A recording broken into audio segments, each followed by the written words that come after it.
Assalamualaikum warahmatullahi wabarakatuh.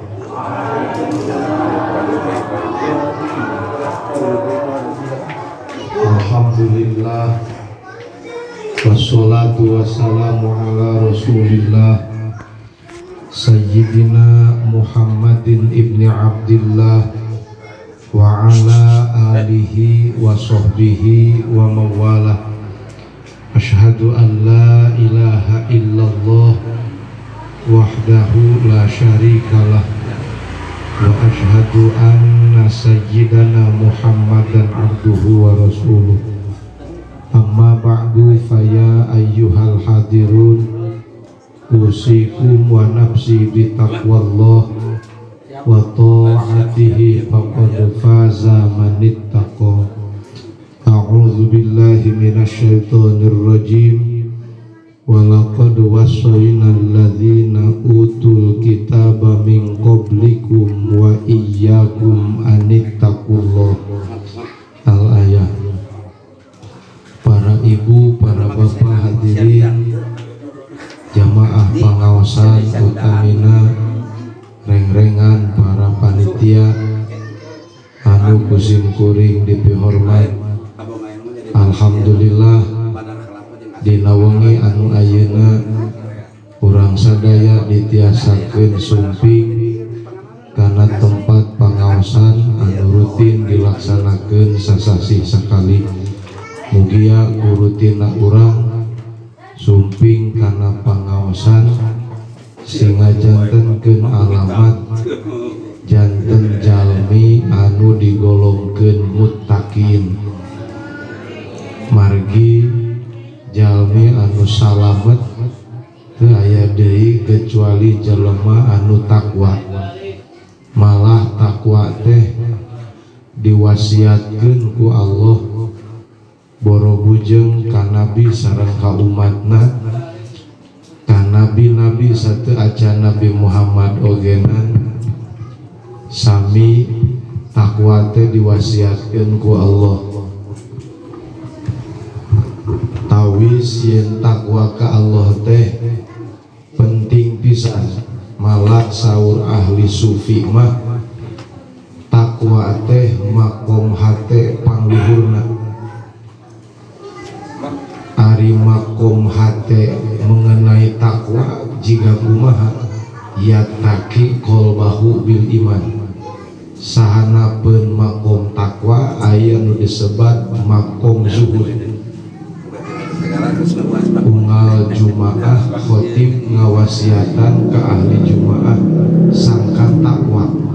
Takwa teh sok loba nu nyebut tapi seueur keneh nu kurang paham. Sapalih ulama ahli tafsir takwa teh dibagi 3 martabat. Ayat takwal awam, ayat takwal khawas, ayat takwa khawasil khawas. Hanas urang ngaku jadi muttaqin sok pilih sieun pisan teu kajumlahkeun karena kategori takwa anu ditataan neme. Paling henteu takwa teh takwa awam. Kawas kumaha takwa awam? Takwa syirki ngajagi karena kamusyrikan. Eta teh takwa awam disebutna. Ari kajagi na tina pamusyrikan teu aya deui kajaba ku katauhidan. Moal tiasa kajagi jalmi tina musyrik upami teu paham kana tauhid. Matak alhamdulillah salah sawios nu dihancak ku urang teh materina tentang katauhidan. Tah ieu teh muga-muga urang ngaji tauhid teh minimal takwa urang dugi kana martabat takwa awam oge lumayan daripada begitu-gitu aja. Kedua, martabat takwa teh takwa khawas. Takwa khawas sapertos kumaha imtithalu jami'il awamir wajeti nabu jami'i nawahihi migawe sakabeh nu diparentah sareng ngantunkeun sakabeh anu dilarang. Ieu teh taqwal khawas.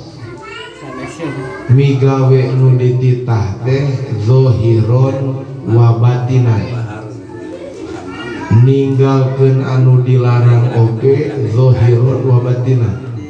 Ulah wakaatoh kena-kena panitah Allah dina zahir geus kapigawe. Da kadang-kadang aya keneh panitah Allah kana batin urang nu can kalakonan. Mata dugi kana taqwal khawas teh abot kantenan upami urang henteu ngaos tentang tasawuf, henteu ngaos tentang ilmu batin. Sabab seueur jalmi anu teu rumaos salah batina, seueur jalmi anu teu rumaos lepat batina. Lamun teu rumaos lepat bade iraha tobatna, migawe dosa lahiriah urang aya solusina tobat. Tah nu tobat tina dosa teh nu rumasa ieu pagawean teh dosa. Jalmi maling muning umpamana di kampung aja, di kota maling mobil gitu. Kapangih kumasa digebugan. Di dunia keneh nu maling dikoroyok masa nepi ka bonyok, nepi ka ngalangkungan digebugan masa lungsur hidayah Allah kana mana maling. Aing teh nyaho akibatna kieu mah moal-moal deui. Maling ditobatan cager dosana dihampura ku Allah. Atta ibu kaman ladan urang migawe salat ngaku urang nu bisa teu dianggap salah. Urang sedekah ngaku urang nu boga jeung bisa sedekah teu dianggap salah. Mun eta teu dianggap salah bade iraha ditobatanana. Tiasa katobatan sote kalepatan upami jalmi ngarumaoskeun lepat. Ari teu ngarumaoskeun lepat pamaal mata dina manah aya hasud tapi teu rumasa hasud jeung teu karasa kulantaran teu pati paham nu kumaha ari hasud. Hate poho ka Allah, hate poho ka Allah tara istighfaran da teu asa dosa kana kamis. Mata ilang bara dugi kana taqwal khawas, kana takwa awam oge. Urang teh kadang-kadang komo ku kaayaan zaman kiwari, loba ucap, loba laku, loba tekad anu mata ngamurtadkeun. Da taqwal awam teh cek tadi takwa syirki ngaraksamana tina ti soledat kana kamusyrikan. Bisi ucapan ti kosewa jadi musyrik, jadi murtad. Laku ti kosewa jadi murtad, tekad ti kosewa jadi murtad. Kedua apa? Katilu takwa khawasil khawas. Ari takwa khawasil khawas kumaha? Takwa ma yusrilu anillah, ngaraksa perkara anu nyibukeun hate ngajauhkeun eta perkara teh ti Allah. Eta khawasil khawas. Jadi jauh tina pagawean perkara, tina migawe perkara anu mata nyibukeun eta perkara kana hate sehingga poho hate teu ingat teu eling ka Gusti Allah. Mata salah sawios ulama anu makrifat pak nyangemna lao khutirot li, lamun dikaratekeun li pikeun kaula. Naon irodatul nu dikaratekeun teh kahayang. Kasaha ya kahayang teh dikaratekeunana siwaka kalian ti Gusti. Hakam tu yauman biridati, maka kaula ngahukuman yen diri kaula teh murtad. Mun dina hate aya tujuan, aya hayang kalian ti Gusti Allah. Eta teh dihukuman murtad ku arifin kangge anjeunna. Jigana orang mihnangnya aya tujuan hati kalian Allah sakapun gitu. Komo itu pati apal maka Allah.